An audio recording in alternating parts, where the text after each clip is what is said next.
buenos días o noches a toda la racita que la sigue cotorreando. Nosotros somos los Rodríguez y en nuestro nuevo programa, trataremos de llevar la ciencia hasta su vida diaria. Mi nombre es Emilio, yo soy bioquímico y biólogo molecular de formación, y mi padre, aquí presente, es investigador biomédico. Padre, ¿cómo te encuentras hoy? ¿Qué tal, amigos del auditorio? Pues todo un placer volver a compartir con ustedes los micrófonos. Debo decir rápidamente que le mando un abrazo ahí al querido Emilio, que acaba de cumplir años. Es un joven que está realizando investigación científica en áreas que ya les contaremos en su momento, pero vamos a tratar de entrar en nuevas cuestiones. Sin embargo, a propósito de su cumpleaños, escribí algunas cosas sobre las nubes y la luna, que era algo que me llevó a la infancia de Emilio, de cuando nos tirábamos y jugábamos con las formas de las nubes, igual a mirar la luna. Así es que, hijo, adelante. Sí, justo con lo que acabas de mencionar de cuando nos tirábamos a ver las nubes.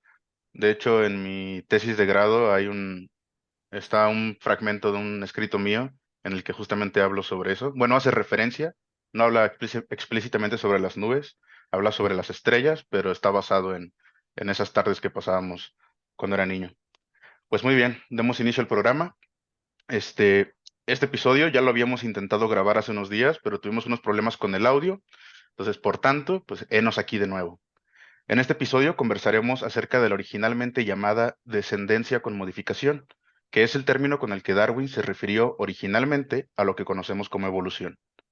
Antes de comenzar, tengo un par de puntos que aclarar. El primero es que esta conversación estará enfocada a lo que conocemos como teoría de la evolución darwinista, ya que esto nos permitirá describir algunos conceptos clave sin la necesidad de incluir la complejidad de las bases genéticas de la herencia, lo cual se conoce como teoría de la evolución neodarwinista o moderna. El segundo punto es que quiero que mantengan en su mente y no se les olvide que los individuos no evolucionan. La unidad más pequeña que puede evolucionar es la población. ¿Algo que quieras comentar, padre? Efectivamente, una precisión de repente en los lenguajes, es decir, la unidad mínima es la población, que se refiere al término de especie. Lo que evolucionan son las especies. Recuerden, evolución simplemente significa cambio, no necesariamente que sea bueno o malo, simplemente es cambio. Y el término mutación es cambio en el individuo. Así es que hoy nos vamos a referir al cambio en la población. Esa es la entrada importante al término de evolución para esta conversación.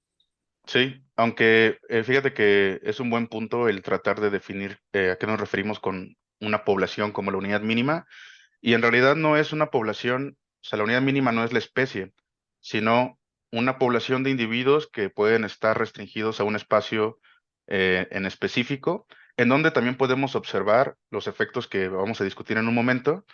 Y bueno, cuando observamos estos fenómenos a nivel un conjunto de individuos y no una especie entera, y no en una escala de tiempo tan grande como conocemos la evolución de las especies. A esto se le denomina microevolución, por cierto, que ocurre a estos niveles y que, bueno, también en un momento podemos discutir más al respecto. Entonces, los dos conceptos principales sobre los que vamos a conversar van a ser la selección natural y la adaptación evolutiva.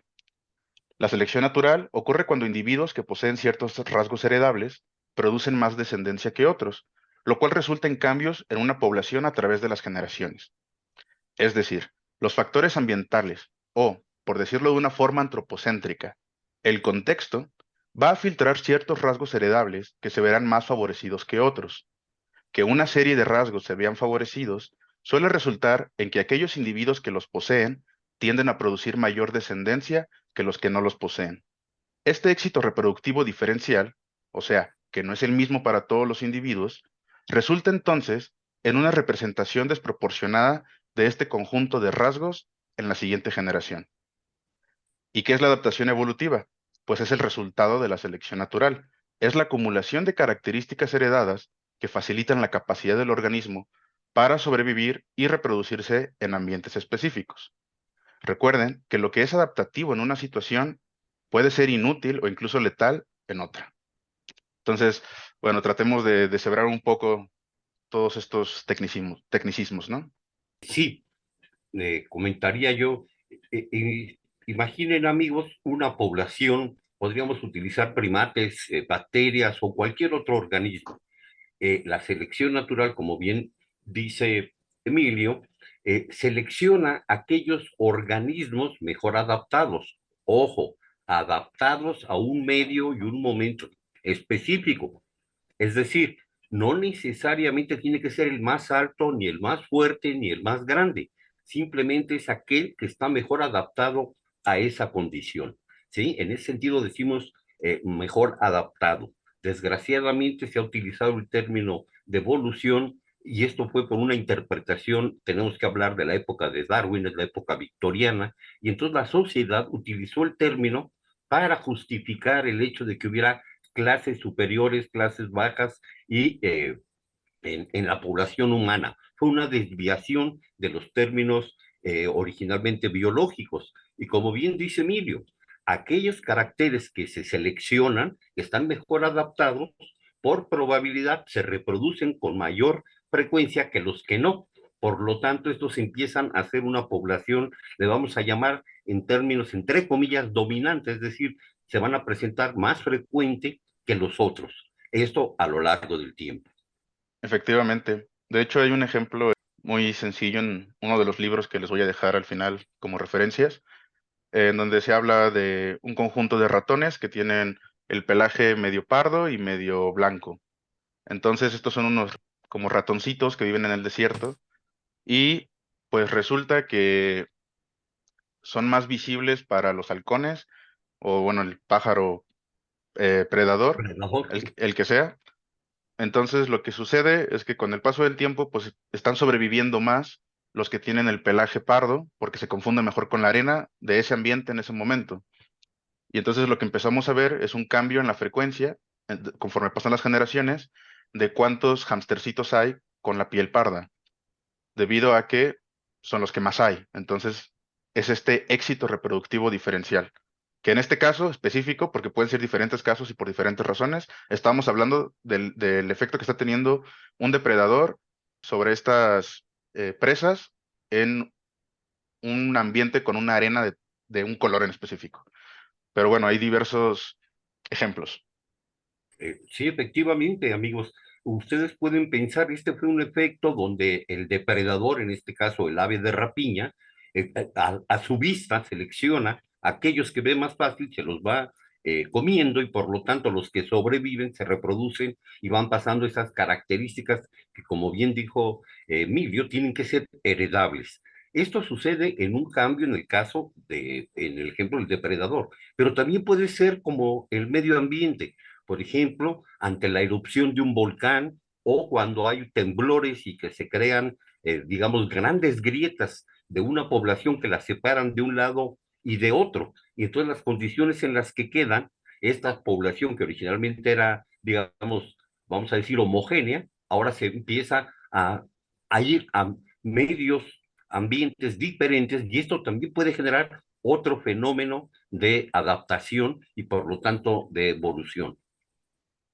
Así es.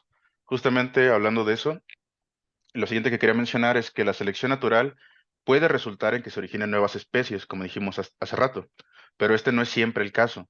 Y para que esto suceda, se requiere de la acumulación de cambios durante un periodo muy largo de tiempo, que cuando A decimos eso muy te iba a largo, decir. hablamos de millones de años.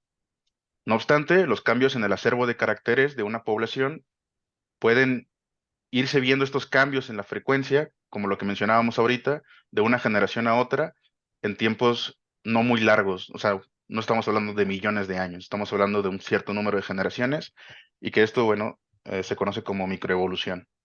Entonces, justo lo mencionaba mi padre, que hay que recordar que la selección natural solamente puede cambiar las proporciones relativas de rasgos heredables, lo que me lleva al siguiente punto. Un individuo puede sufrir cambios a lo largo de su vida que, en ocasiones, le proveen de una mejor adaptación a su ambiente. Sin embargo, estas características adquiridas por el individuo no son heredables y, por tanto, la selección natural no actuará sobre estos. Lo cual nos recuerda la teoría errónea de la evolución de Lamarck, que Lamarck propuso dos principios.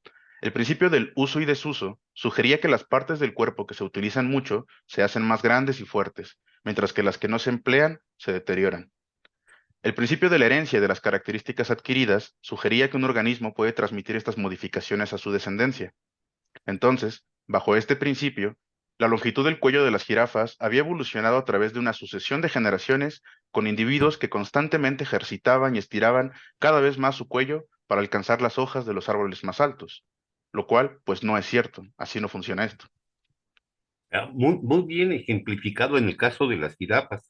Y aprovecho porque muchas personas, cuando he conversado acerca de la evolución y que hablamos de la similitud que tenemos los antropoides, es decir, simios, homínidos y demás, ellos piensan que si fuera así como Lamarck lo proponía, uno debería de ir encontrando los individuos intermedios entre uno y otro cambio. Esto no sucede así, porque en términos evolutivos, solo el que se adapta sobrevive, el otro se extingue. Entonces no tenemos el pedacito del de cuello corto, luego más larguito, luego más larguito. No, tenemos una población del tamaño de un cuello y luego, a través de millones de años, ya tenemos el grandote. No hay esos pedazos intermedios, que es un punto muy importante en la teoría evolutiva de Darwin, que por eso es así el ladrillo importante para los que estudiamos la biología, es entender estos cambios. Nunca vamos a encontrar, digamos,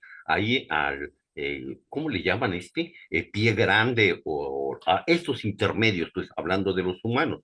Sin embargo, uno puede ver algo que tenemos que entrar en algún momento que ha ido caminando y que ya para con Darwin existían algunas personas, que es el trabajo de los arqueólogos y también que era una manera de medir la antigüedad de la presencia de algún resto fósil respecto a la antigüedad de la Tierra donde se encontraba, y ya tendremos algún momento para explicar cómo se hacen estas mediciones, de tal suerte que uno puede encontrar los ancestros de una población y luego los de la siguiente, pero desgraciadamente lo vamos a encontrar, o bueno, afortunadamente, porque esto es la prueba, digamos, más fuerte de que la evolución darwiniana es, digamos, la teoría exitosa y no la de Lamarck, que aparecería como lógica. Y recuerdo algo muy interesante, es, por ejemplo, los elefantes, de manera natural, no nadan. Estos organismos generalmente están en la sabana. Sin embargo, hay un tipo de elefantes que nace en la sabana, pero cruza de África a Madagascar y de regreso. Sin embargo, esa característica no se hereda, ¿sí? Esa es aprendida, que hay que diferenciar entre cambios en el aprendizaje versus los cambios que son heredables. Una, digamos, si tú te rompes una mano y la pierdes, no quiere decir que tus hijos van a nacer sin esa mano, no, porque son otros órganos, otras células las que pasan las características heredables. Es decir, los acontecimientos individuales no se van a reflejar en la siguiente generación, a menos de que ese cambio sea propagado por otra condición y que entonces vuelva un efecto de población. Esto es muy importante tenerlo siempre en cuenta, que estamos hablando de poblaciones como unidad mínima de la evolución. Así es. Por ejemplo, otro dato, hablando, por ejemplo, de estos árboles filogenéticos, en donde, sí es filogenético, ¿no? En donde Sí, vemos, por sí. ejemplo, cómo se ramifican en diferentes especies, y decimos, es que dónde está el pariente que está aquí en medio de un manatí y un elefante? Y bueno, una de las razones por las que tampoco vemos eso es porque aproximadamente el 99% de las especies que han existido están extintas, que es algo que comentaba hace rato mi padre. Entonces no vemos todos esos hermanitos, entre comillas hermanos, entre esos gaps, o sea, esos espacios entre esas ramas, entre las diferentes especies. Pero sí encontramos puntos en donde vemos un ancestro común para X especies. Grupo. Un Ajá. grupo, sí. Había algo más que mencionaste muy interesante. Cosas que habíamos conversado la vez pasada, estoy tratando de acordarme. Regresando un poquito a esto de los árboles filogenéticos, que es una manera en la que nosotros vemos entre un organismo y otro los parecidos, y hay que recordar que esto lo hizo Linneo mucho antes que Darwin, pero él curiosamente simplemente es algo impresionante, lo hizo a ojo de buen cubero, es decir, simplemente con la vista él decía, este organismo y este otro están no son iguales, pero deben estar muy cerca. Y entonces él los iba acomodando a su libre albedrío. Lo interesante de este planteamiento de Linneo, que es el que le da origen a los llamados árboles filogenéticos, que es un poco como el árbol de la vida, pero no la artesanía que hacemos en México, pero es un árbol que trata de construir la historia del organismo más sencillo hasta los organismos más complejos. Ojo, dije más complejos, no quiere decir que sean mejores, sino simplemente más complejos. Alguna vez me dijeron, el hombre es la especie más joven del planeta, el Homo sapiens. Le digo, sí, sí es la más joven, pero no necesariamente la más adaptada. Le digo, ¿por qué? Porque el humano sí puede modificar muchas cosas del medio ambiente, pero las cucarachas son mucho más antiguas que nosotros y siguen siendo súper exitosas. ¿Cómo se mide el éxito de una población en términos evolutivos? Es por el tiempo que se ha presentado y por el número de individuos que pueblan una región, ¿sí? En ese sentido, por eso decimos que los insectos, ¿no? Son en realidad la especie dominante en el planeta, porque hay millones de ellos y están en todo el mundo, en todos los, digamos, posibles medios ambientes existen, que es algo que hay que tomar muy, muy en cuenta en cuanto cómo mide uno las cosas. Y esto es algo que con Emilio hemos platicado mucho. De cualquier dato, amigos, que ustedes vean, siempre hay que ver qué tamaño de población se analizó, cuántos individuos y en cuánto tiempo está reflejado. Porque lo que es válido en un momento, digamos, de temperaturas o de presión y demás en distintos lugares, al cambiar, pues ese resultado ya no se puede extrapolar, que es algo que muchas veces hacemos, amigos. Y aprovecho aquí el paréntesis en algo que con Emilio hemos platicado. Por favor, no se automediquen, porque no porque le funcione a una persona, ¿no? Y se lo recomendó, necesariamente va a funcionar en ti, inclusive puede hasta dañarte. Entonces hay que tener cuidado con estas generalizaciones y más cuando hablamos en términos evolutivos. Muchos de los experimentos y de los datos que se dan son válidos para esa circunstancia en particular. Sí. Sobre los insectos, creo que además también son de lo que más hay especies en, Sí, en el es más, mundo. Hablando de se animales. calcula, se calcula que solamente hemos llegado a reconocer alrededor del 20%, es decir, del 80% suponemos, pero no han sido todavía estudiadas. Por eso todavía hacer estos estudios, digamos, de descripción y demás son muy importantes, ¿no? Sí, Es algo que ya hablaremos después, pero como bien dice Emilio, eh, una cuestión de las características morfológicas. Hay, además, ahora se utilizan características metabólicas, es decir, la constitución del organismo para cómo procesa información. Y en fin, mientras más elementos le ponemos al sistema, lo interesante es que la teoría de Darwin va funcionando, que ya, como le dijo mi hijo, ya se llama la teoría sintética de la evolución darwiniana o moderna, pero es la suma de este conocimiento, es decir, el conocimiento se va haciendo sumando, ¿sí? Lo que se va conociendo y se le van agregando las circunstancias. sí. Ya me acordé del tema que quería mencionar, que también es muy importante entender sobre la selección natural, y es que el ambiente no crea a estos individuos Ujú. que están mejor adaptados. Estos individuos ya existían. Cierto, Y es el ambiente lo que filtra o selecciona a estos individuos que poseen ciertos rasgos que los hacen que estén mejor adaptados. Como por ejemplo el ejemplo que utilizamos de los ratoncitos del desierto, estos ya existían, pero fue justamente que, dadas las condiciones del ambiente, hubo algunos que tuvieron un mayor éxito reproductivo. Y también mencionando, ahora que mencionas el problema de automedicarse, un ejemplo muy claro, creo que es el que principalmente se utiliza para hablar de estos cambios microevolutivos, de estos cambios en generaciones, son justamente patógenos como las bacterias, en donde se puede observar, por ejemplo, la resistencia a antibióticos, que al someter a una población de bacterias a un antibiótico, lo que haces es que lo que va a hacer el antibiótico es que va a seleccionar, pues bueno, se van a ver seleccionados un conjunto de bacterias que tienen resistencia a este antibiótico y que entonces van a transmitir esta característica a las siguientes generaciones de bacterias.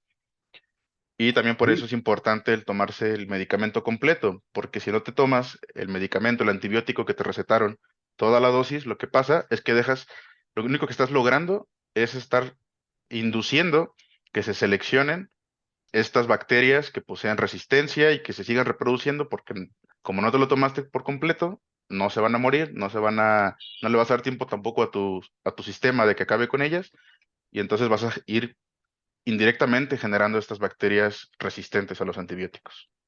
muy bien explicado. En este caso estamos usando el antibiótico como algo que podemos observar en muy corto tiempo y que está funcionando. Igual funciona la evolución, es decir, la población continuamente está generando cambios en los individuos.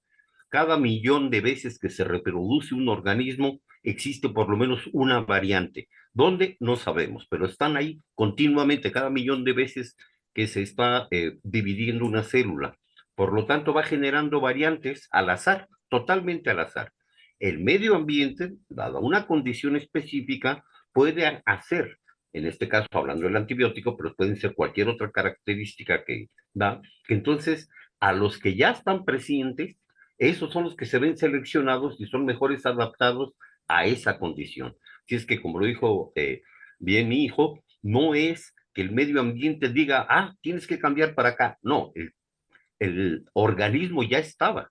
Simplemente ahora lo hago más efectivo y por lo tanto se reproduce más y es quien va a dominar a lo largo del tiempo. Así es. Muy bien, entonces creo que después de haber descrito todo esto, pues ahora sí podemos preguntarnos qué es la evolución, en palabras sencillas. Y bueno, la evolución, pues es la modificación a través del tiempo de la composición de caracteres de una población. ¿O cómo la describirías tú, padre, en pocas palabras?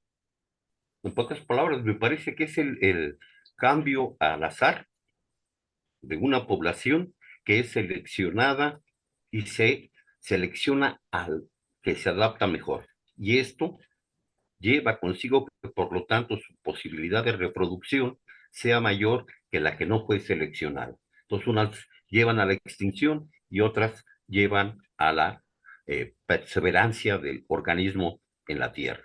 Ujú, así es. Muy bien, pues ya para finalizar, quería señalar que para fines del siglo XIX todavía se creía que las especies habían permanecido sin modificaciones desde su creación. Por lo menos era la creencia en general en ese tiempo. Sabemos que desde antes ya se habían hecho observaciones de que como que esto no era así, creo que en la antigua Grecia incluso. Pero para la época en que ocurrió todo esto, pues ya se imaginarán el cambio de paradigma que implicaron todas estas observaciones. Y como mencionó mi padre, recordar que Darwin no fue el primero en cuestionarse acerca de la descendencia con modificación. Otros científicos, como los que mencionamos, Linneo o incluso Lamarck, también realizaron observaciones útiles al respecto. O sea, toda la parte de la arqueología también fue muy, muy importante. Y bueno, es que es justamente hasta que se conocen las bases genéticas de la herencia en que se puede unificar todas estas ramas que hablaban de algo similar. La arqueología, la teoría de la evolución, etcétera, que es un tema que, bueno, ya no vamos a abarcar. Y Claro, también me parece importante mencionarles que la selección natural no es el único factor que genera modificaciones evolutivas, también lo hace la deriva genética y la fluctuación génica, que dijimos que no nos íbamos a meter en eso, pero está relacionado con efectos como el que mencionó mi padre de un terremoto que puede separar a una población, y entonces al separar a estas poblaciones va a cambiar la frecuencia relativa de ciertos rasgos, y entonces ya no estamos viendo un efecto de que estén mejor adaptados, sino que ese es el único acervo de caracteres que tienen para heredar. Entonces, si lo siguen heredando y si no se mueren, va a haber un cambio ahí en esas frecuencias de caracteres en las posteriores generaciones. Y sí, bueno, finalmente decir que la selección natural pues es la única capaz de adaptar una población a su ambiente. ok. Yo les iba a comentar ahí, dado que eh, pusimos en tiempos históricos, recuerden, la primer persona que se dio cuenta que la ontogenia, o sea, el desarrollo del individuo, recapitula la filogenia, o sea, el desarrollo de las especies, fue Leonardo da Vinci y lo hizo en 1490. Es decir, 2 años antes de que se descubriera América, él ya se había percatado que la vida va generándose sobre la vida, que no son orígenes diferentes, sino que hay un continuo, que eso es una cosa muy interesante. Recuerden, antes de este renacimiento, todo lo que aprendimos venía de Aristóteles, con sus 17 libros, de los cuales tenemos 15, y que gobernaron el conocimiento científico desde la época de los griegos hasta el Renacimiento. Entonces, como ven, aún el conocimiento tiene esta historia y muchos científicos que se han interesado en diferentes puntos por tratar de decidir si de veras somos un único acontecimiento universal, y ya les hablaremos. Y hay gente que anda buscando en otros planetas y en otras condiciones, pero por lo pronto, mínimo, tratamos de entender este concepto de que sí, las especies no están quietecitas, están cambiando, y ya nuestra evidencia nos dice que no solo, digamos, por términos de edad humana, que nos llevaron, que 80 años, no alcanzamos a ver el proceso genético en otras condiciones, o por lo menos evolutivo, ¿no? Digamos, todavía el caballo que conocieron nuestros griegos, pues es muy parecido al caballo que tenemos ahora. Sin embargo, un experto en caballos te empieza a hablar que ya hay diferentes, o ahí sí que por selección humana, que con algunas características, pero no es el humano quien lo crea, sino que ya existía. Lo que pasa es que yo estoy utilizando el sistema de selección. ¿No? Me parece que son temas que es importante darles vuelta a la cabeza y quitarnos algunas patrañas que traemos sobre que esto tiene dirección, que esa es la finalidad muy importante de la evolución natural. Esta no tiene una finalidad. Los cambios son completamente espontáneos y sin dirección. Sí. También un dato que voy a dejar ahí, como nomás para generarles la duda, es que, por ejemplo, los virus, que son entes biológicos, no seres vivos, también están sujetos como entes biológicos a la evolución. Y un ejemplo de esto clarísimo es lo que han escuchado en las noticias de la generación de nuevas variantes de coronavirus, en donde, pues justamente por X o Y razón, se han seleccionado algunas variantes que poseen una o N características que pueden resultar, por ejemplo, una mayor virulencia, etcétera. Pero bueno, no nos metemos con eso, les dejo ahí el tema abierto. Y con esto vamos a dar fin al episodio. He de mencionarles que para este programa utilicé principalmente información descrita en el Campbell. Este es un libro introductorio al estudio de la biología, por lo que cualquiera con una formación nivel bachillerato es capaz de estudiarlo sin necesidad de un maestro. Sin embargo, cuidado con las ediciones porque hay algunas que están desactualizadas, pero también les dejaré otros libros ya de carácter más profesional para el que guste. Y tengo por ahí unos artículos que ya no revisé para el programa, pero que los voy a checar y si sirven, también se los dejo en la caja de descripción del video. Muchas gracias a todos por escucharnos, espero que les haya gustado y recuerden seguirnos tanto en Spotify como en YouTube. Comenten qué les ha parecido o sobre qué tema les gustaría escuchar y si hay algo en lo que nos hayamos equivocado, favor de hacérnoslo saber en los comentarios. Recuerden que es importante combatir la desinformación, incluso si la está causando uno mismo por accidente. Eso Eso es. es todo. Me despido, amigos, hasta la próxima, y recuerden, caras vemos, cromosomas no sabemos. Hasta la próxima, Emilio. Nos vemos. Nos vemos, pa. Listo, hijo. Un beso, un abrazo.